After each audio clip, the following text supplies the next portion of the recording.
Students, today I am going to start new section of this unit second, in which you will further study the various physicochemical properties of the drug molecules. As you all know that the atom is basically composed of neutron, proton and electron. And if we talk about the molecule arises due to the interatomic bonding between the atoms. And the molecular structure is reflected by the arrangement of these atoms. So in each complex molecule has a intrinsic energy. So there is the variation in the intrinsic energy due to which there is different property. Thus, we can say that the properties within molecule depends on the intermolecular interaction. For the product formulation, it is important to study the physicochemical property of drug molecule because it can lead to better understanding of relationship between drugs molecular and physicochemical property and its structure and action. तो अगर हम कोई भी formulation formulate करते हैं तो उसमें जो भी हम ड्रग लेते हैं उस ड्रग की हमें फिजिकोकेमिकल स्टडी करनी चाहिए क्योंकि जो भी एक ड्रग का मॉलिक्यूल होता है तो उसमें मॉलिक्यूल का स्ट्रक्चर क्या है, किस तरह एटम्स का अरेंजमेंट है, वो किसको इफेक्ट करेगा, फिजिकोकेमिकल प्रॉपर्टी को। एंड फर्दर उससे जो ड्रग का एक्शन है वो भी अल्टीमेटली इफेक्ट होगी, वो भी वेरी होगी। तो इसीलिए हमें फिजिकोकेमिकल प्रॉपर्टी जो है उसकी स्टडी करनी पड़ती है ड्रग मॉलिक्यूल की। देन आफ्टर दैट ये जो प्रॉपर्टीज है physicochemical properties, it is of two types, additive and constitutive. अब जो इसमें एडिटिव प्रॉपर्टी है, this additive property is derived from the sum of the properties of individual atoms और functional groups within the molecule. तो additive properties कौन सी होती है? वो प्रॉपर्टीज जिनकी वैल्यू चेंज होती है depending on the number of atoms और number of functional groups present. Means कि इसमें जो हम एग्जाम्पल लेते हैं वो हम मास का लेते हैं, ठीक है। अब आपके पास क्या है, एक मॉलिक्यूल है, उसका एक पर्टिकुलर मास की वैल्यू है, ठीक है। अगर उस मॉलिक्यूल में नंबर ऑफ एटम्स बढ़ रहे हैं तो क्या होगा, वो फर्दर किसको इफेक्ट करेगा, मास की वैल्यू को। मींस कि मास की वैल्यू जो है वो भी उसके अकॉर्डिंगली बढ़ जाएगी। या फिर अगर उस मॉलिक्यूल में फंक्शनल ग्रुप जो प्रेजेंट है उनका नंबर अगर बढ़ता है तो उसके अकॉर्डिंगली अगेन मास जो है वो भी बढ़ेगा। तो इस टाइप की प्रॉपर्टी को हम क्या कहेंगे, एडिटिव प्रॉपर्टी। सेकेंड वन जो है that is a constitutive property, and this constitutive property is dependent on the structural arrangement of atoms with in the molecule. तो कॉन्स्टिट्यूटिव प्रॉपर्टीज कौन सी होती है, जिसकी वैल्यू डिपेंड होती है कि किस तरह का अरेंजमेंट है एटम्स का एक मॉलिक्यूल के अंदर, ठीक है। जैसे इसमें एग्जाम्पल जो है that is of optical rotation. तो ऑप्टिकल रोटेशन आपने इसमें केमिस्ट्री में पढ़ा होगा। तो इसमें जो हम जो कंसिडर करते हैं या आपने कायरलिटी के बारे में पढ़ा होगा कि सपोज आपके पास एक कार्बन एटम है, उस कार्बन पे कौन कौन से ग्रुप उसके साथ अटैच्ड है, उन ग्रुप्स का अरेंजमेंट क्या है, डिपेंडिंग ऑन दैट अरेंजमेंट उसकी जो ऑप्टिकल रोटेशन की वैल्यू है वो भी चेंज होती है। तो ये प्रॉपर्टीज जो डिपेंड करती है कि अरेंजमेंट क्या है एटम्स का, इनको हम कहते हैं कॉन्स्टिट्यूटिव प्रॉपर्टीज, ठीक है।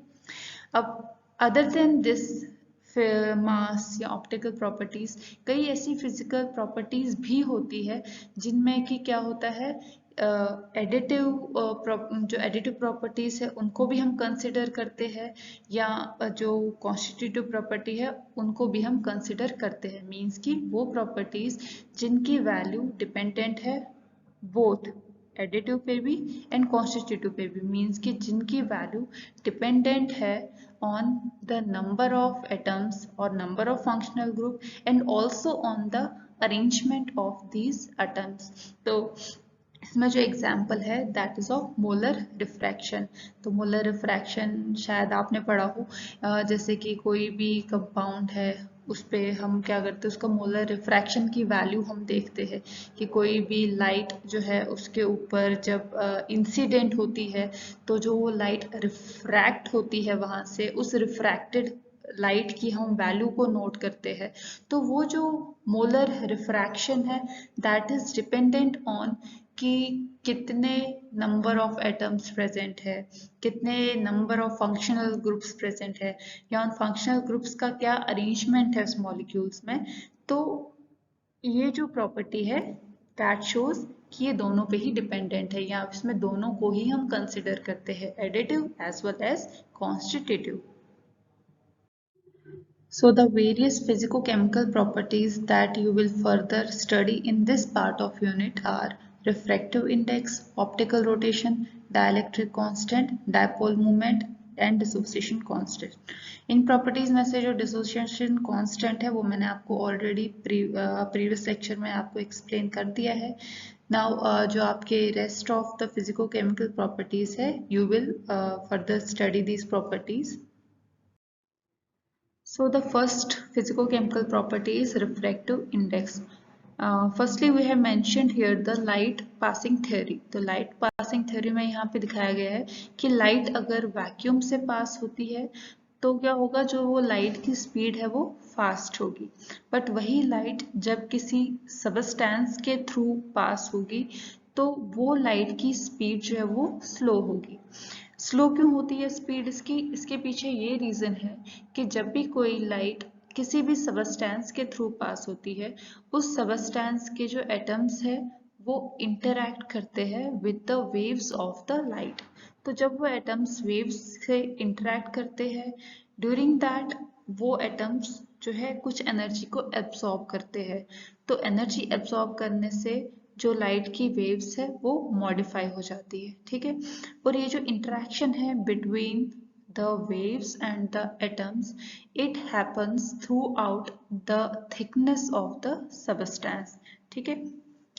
आफ्टर दिस जब ये वेव्स जो है, जब इनकी इंटरेक्शन होगी एटम्स के साथ, तो क्या होगा कि जो ये वेव्स है इनके बीच में जो डिस्टेंस है वो और ज़्यादा कम होगा, ठीक है। और it will start to bend towards the interface. तो ये जो इफेक्ट है किसका, अगर कोई भी लाइट पास होती है through the dense medium, like here you can सी कि यहाँ पे जो है मीडियम 1 है, तो मीडियम 1 से जब लाइट पास होती है मीडियम 2 में, मीडियम 2 जो है दैट इज डेंस, तो यहाँ पे जाके क्या होगा, वेव्स जो है उनमें थोड़ी मॉडिफिकेशन होगी ड्यू टू दिस इंटरेक्शन, जिसकी वजह से जो इनके बीच का डिस्टेंस है वेव्स का वो और ज़्यादा नज़दीक हो रहा है, यहाँ पे डिस्टेंस कम हो रही है, प्लस जो वेव्स है उनकी स्पीड जो है लाइट की वो भी डिक्रीज हो रही है after entering into the second medium.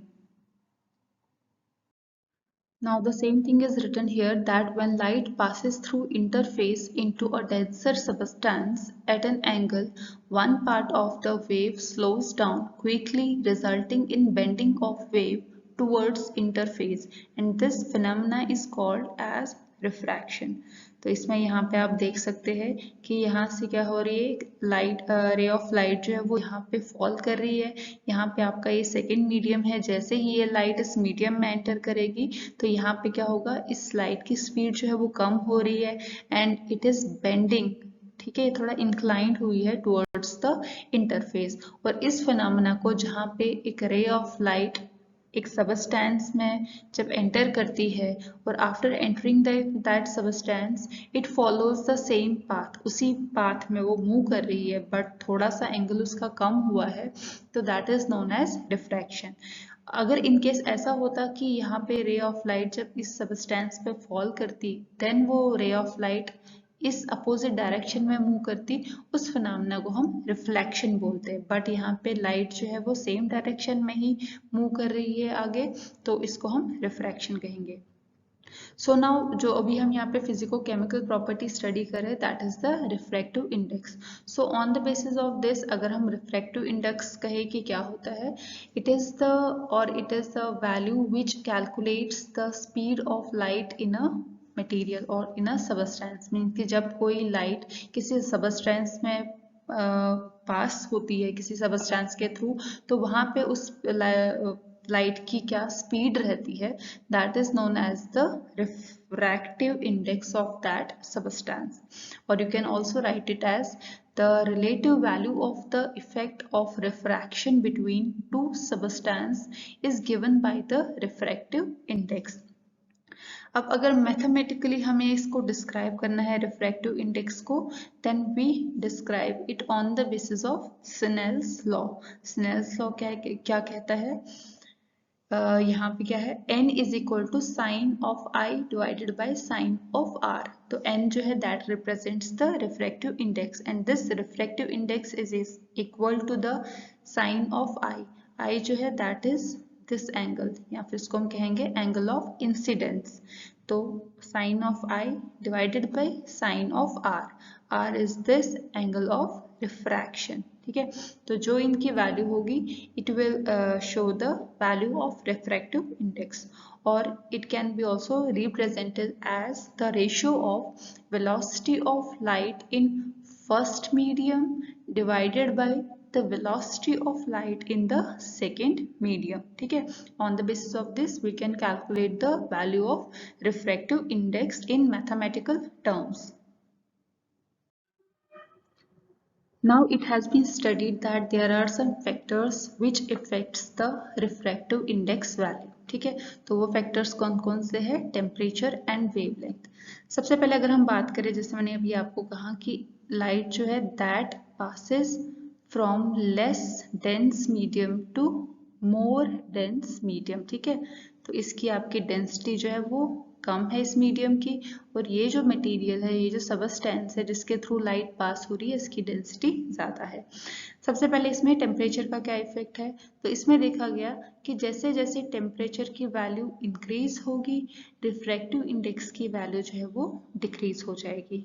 Reason क्या है इसके पीछे, अगर हम जनरल देखें, जब लाइट जो है लेस से हाई डेंस मीडियम में जा रहा था, तो दैट मीन्स कि इस मीडियम में जो वेलोसिटी थी वो क्या थी, ज़्यादा थी, एंड डेंस मीडियम में वेलोसिटी जो है वो कम हो गई है, तो रिफ्रैक्टिव इंडेक्स की वैल्यू जो है दैट विल बी मोर।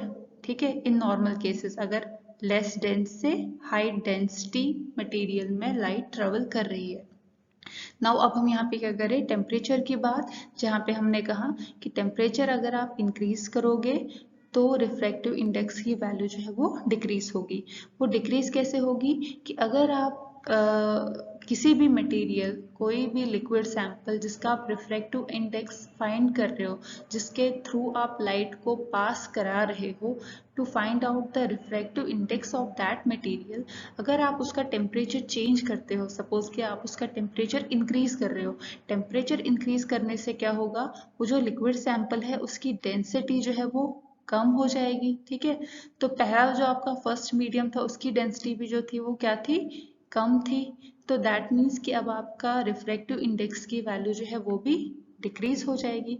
तो इसीलिए जैसे जैसे टेम्परेचर आप इंक्रीज करते जाओगे, जो सबस्टेंस होगा, जो लिक्विड सैंपल होगा, उसकी डेंसिटी भी कम होती जाएगी, जिससे कि जो वेलोसिटी है लाइट की from one medium to another इतना ज़्यादा वेरी नहीं कर पाएगी, तो अल्टीमेटली उनकी रिफ्रैक्टिव इंडेक्स की वैल्यू जो है वो भी कम हो जाएगी। ठीक है, तो इसीलिए जब भी हम किसी सैंपल का रिफ्रैक्टिव इंडेक्स फाइंड आउट करते हैं, at that time we should keep the temperature constant. Next जो है that is the wavelength. Wavelength के केस में भी देखा गया कि जैसे जैसे वेवलेंथ इंक्रीज होती जाएगी, रिफ्रैक्टिव इंडेक्स की वैल्यू जो है वो डिक्रीज होगी।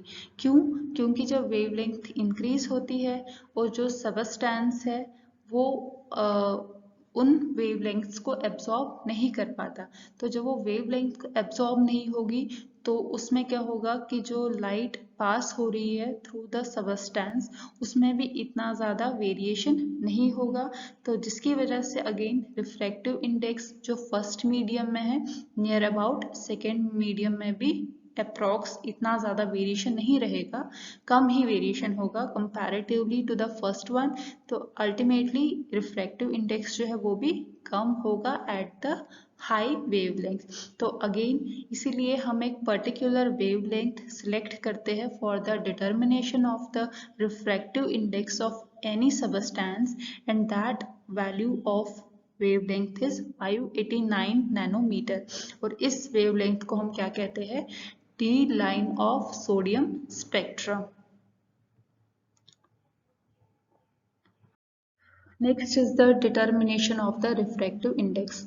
तो अगर आपके पास कोई सैंपल है, आपने उसका रिफ्रैक्टिव इंडेक्स फाइंड आउट करना है, उसके लिए हम जो इंस्ट्रूमेंट यूज करते हैं that is known as the Abbe's refractometer. You can see it in this picture and in this is the, अगर आप इसको वर्टिकली अगर देखो तो ये इस तरह से दिखता है, Abies refractometer. Now there are the various parts of this refractometer, and these are, first जो है here is the prism box, और इस prism box में दो prisms जो है present होते हैं। You can see it here, this one। तो यहाँ पे जो अपर प्रिज्म है इसको हम क्या कहते हैं? Measuring prism. And at the lower part there is present and illuminating prism. ठीक है, यहाँ पे ये दो प्रिज्म्स प्रेजेंट होते हैं इस प्रिज्म बॉक्स के अंदर। नेक्स्ट पार्ट जो है दैट इज द टेलीस्कोप, इसको हम टेलीस्कोप कहेंगे। आफ्टर दैट नेक्स्ट, अगर आप इसमें देख सको यहाँ पे जैसे आपने पीछे वर्टिकल सेक्शन भी देखा था, तो इसमें दो लेंसेज प्रेजेंट होते हैं इस एबीज रिफ्रैक्टोमीटर में। जो ये वाला लेंस है इसको हम क्या कहेंगे? स्केल लेंस, जहाँ से हम रीडिंग लेते हैं।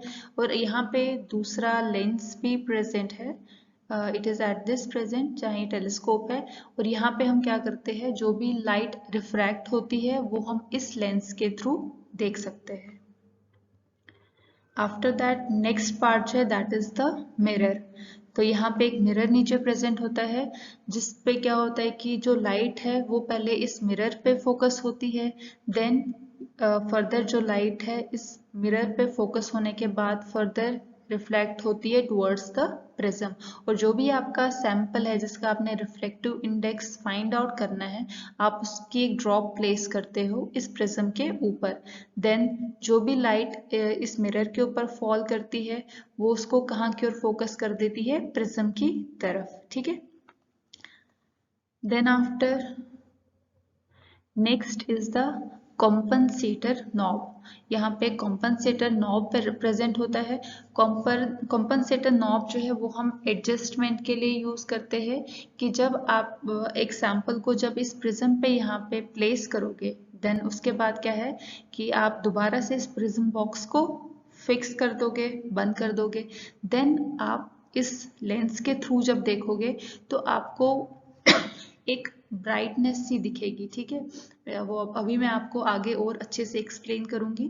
तो उसमें क्या होता है कि आपको एक एज लाना होता है, आपको एक प्रॉपर बाउंड्री उसमें एडजस्ट करनी पड़ती है, एक ब्राइट साइड की तरफ और एक डार्क साइड की तरफ। मीन्स कि आप उसको इजीली डिफ्रेंशिएट कर पाओ, ब्राइट साइड को और डार्क साइड को। तो वो जो हम बाउंड्री जो है उसको जो हम एडजस्टमेंट करते हैं उस क्लैरिटी लाने के लिए, उसके लिए हम ये कॉम्पनसेटर नॉब जो है वो यूज करते हैं। You will further understand it clearly in next part जो मैं अभी आपको बता दूंगी। नेक्स्ट उसके बाद जो है that is the adjustment knob. तो एडजस्टमेंट नॉब भी हमें जो है जो लाइट जो है रिफ्रैक्ट होके आती है, तो अगेन उसमें एक प्रॉपर रीडिंग लेने के लिए, एक प्रॉपर क्लैरिटी के लिए, मींस कि आपको वहाँ पे एक क्रॉस सेक्शनल एरिया दिखेगा। तो वो जो बाउंड्री है between the bright light and the dark light, तो वो जो उनके बीच में एक बाउंड्री होगी वो आपका एक क्रॉस सेक्शन पे आना चाहिए प्रॉपर। तो वो एडजस्टमेंट के लिए हम ये एडजस्टमेंट नॉब जो है वो यूज करते हैं। I will also again explain you it in the procedure part of this refractive index. Now next is the method for determination of refractive index, means यहाँ पे आपको मैं properly बताऊंगी कि किस तरह से हम इस procedure को follow करते हैं।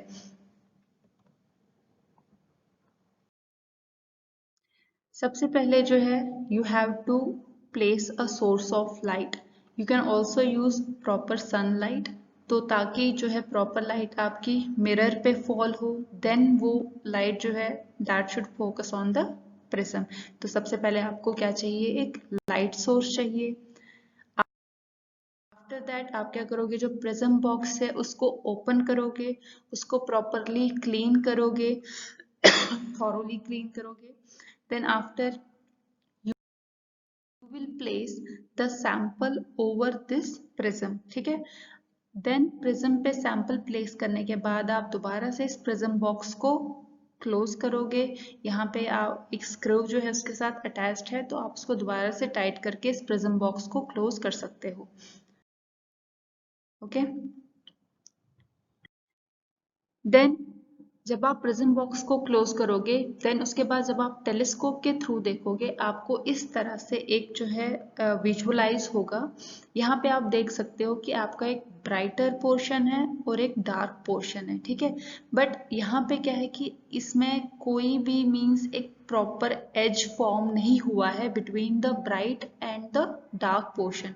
तो अब आपने इसमें क्या करनी है, एडजस्टमेंट करनी है, and that is adjusted with the help of compensator knob. ठीक है. तो कंपनसेटर नॉब में जब आप इसको एडजस्ट करोगे, यहाँ पे देखो, अब आप इजीली इसको डिफरेंशिएट कर सकते हो कि कितना यहाँ पे डार्क पोर्शन है और कितना यहाँ पे ब्राइट पोर्शन है. ठीक है. बिफोर एडजस्टमेंट आपके मतलब यहाँ पे एक प्रॉपर क्लैरिटी नहीं थी. ठीक है. तो कंपनसेटर नॉब से आप क्या करोगे, इसको एडजस्ट करोगे ताकि आपको इस तरह से विजुलाइज हो जाए. अब यहाँ पे आप देख सकते हो, यहाँ एक क्रॉस सेक्शनल एरिया है, हेयर एंड हेयर. ठीक है. अब ये इसका यहाँ सेंटर है क्रॉस सेक्शन एरिया का. तो इसमें अब जो है ये डार्कनेस जो है it is below this cross section area. ठीक है. चांसेस आर या तो ये इस तरह से हो सकता है जब आप देखोगे, या फिर ये इस तरह से भी हो सकता है. ठीक है. Now at this point you will use the adjustment knob. ठीक है. adjustment knob से क्या करोगे, आप इसको इस तरह से एडजस्ट करोगे कि जो ये एज है between this bright and dark region it will come here. ठीक है. ये प्रॉपर आपका इस पोर्शन पे आना चाहिए. मीन्स कि जो पूरा पोर्शन है it should be brighter portion, and below this cross section area it should be the darker portion. ठीक है. Now what you will do, you will use the adjustment knob. तो जब आप इसको एडजस्ट करोगे, so here you can see it will be visualized like this. जो आपका proper यहाँ पे जो ब्राइटर पोर्शन है वो अपर साइड की तरफ है, और जो डार्कर पोर्शन है that is below this portion. and ये जो edge है, ये जो boundary है between this dark and bright portion that is coinciding with this cross sectional area. ठीक है. तो ये हमने किससे इसका एडजस्टमेंट किया, using the adjustment knob. After this you will shift to the scale lens. तो scale lens के थ्रू जब आप देखोगे, इसके बाद आपको इस तरह से एक स्केल दिखेगा. यहाँ पे आप देख सकते हो यहाँ एक लाइन है. ठीक है. यू हैव टू नोट कि ये लाइन जो है ये किस पॉइंट पे कोइंसाइड कर रही है. अगर हम ऐसे इसको देखें तो यहाँ पे जो वैल्यू है दैट इज 1.37. देन 1.37 के बाद फर्दर जो ये डेसिमल नंबर है आपको ये थॉरोली देखने हैं रिफाइंड वे से. तो you can see it like this. This is the refined scale. तो यहाँ पे जो वैल्यू है that is 1.37. that is 1 2 3 4 5 6. ठीक है. 1.376. तो ये आपकी अल्टीमेटली यहाँ पे वैल्यू आएगी रिफ्रैक्टिव इंडेक्स की. Then after this you will again open this prism box. इसको आप प्रॉपरली क्लियर करोगे, प्रॉपरली वॉश करोगे. Then you can use another sample for the determination of the refractive index. Means कि अगर आपके पास कोई और भी सैंपल है, आप उनका भी रिफ्रैक्टिव इंडेक्स इसी तरह से फाइंड आउट कर सकते हो, different sample. From the value of refractive index you can further determine other factors, जिसमें से कौन कौन से फैक्टर है, लाइक स्पेसिफिक रोटेशन. उसके लिए हम जो फॉर्मूला यूज करेंगे that is RS is equal to n square minus 1 divided by n square plus 2 into 1 by D. n जो है वो that is the value of the refractive index जो भी आपकी आई है सैंपल के लिए. डी जो है that is the density of the sample. तो अगर आपने सैंपल का स्पेसिफिक रोटेशन निकालना है, for that you can use this formula. Second parameter जो that is the molar refraction. तो मोलर रिफ्रैक्शन के लिए आप जो फॉर्मूला लगा सकते हो that is n square minus 1 upon n square plus 2 into m upon d. In this again n is the refractive index, d जो है that is the density of the sample, m जो है that is the molecular mass और rm जो है that denotes the molar diffraction. At last application of refractive index. तो first application जो है that is the substance identification. तो अगर आपके पास कोई भी कंपाउंड है, तो जैसे कि जो भी कंपाउंड्स होते हैं उनका एक अपना अपना रिफ्रैक्टिव इंडेक्स का वैल्यू होता है.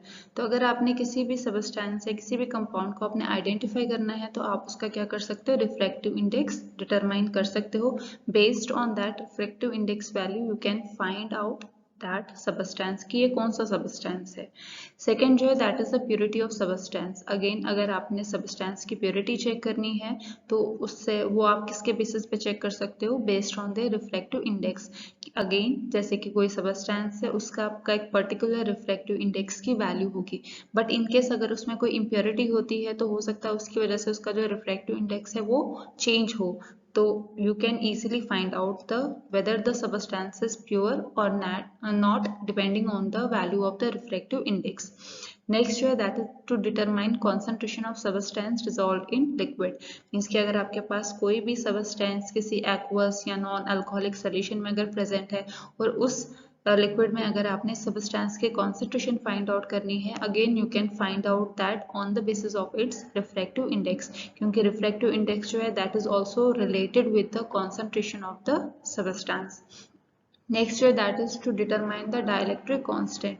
तो अगर आपने कोई भी सबस्टेंस का डाइलेक्ट्रिक कांस्टेंट फाइंड आउट करना है, for that you can use formula epsilon is equal to n alpha square. तो एप्सिलॉन जो है that denotes the dielectric constant, n alpha जो है that shows the refractive index at large wavelength. Using this formula you can find out this dielectric constant value.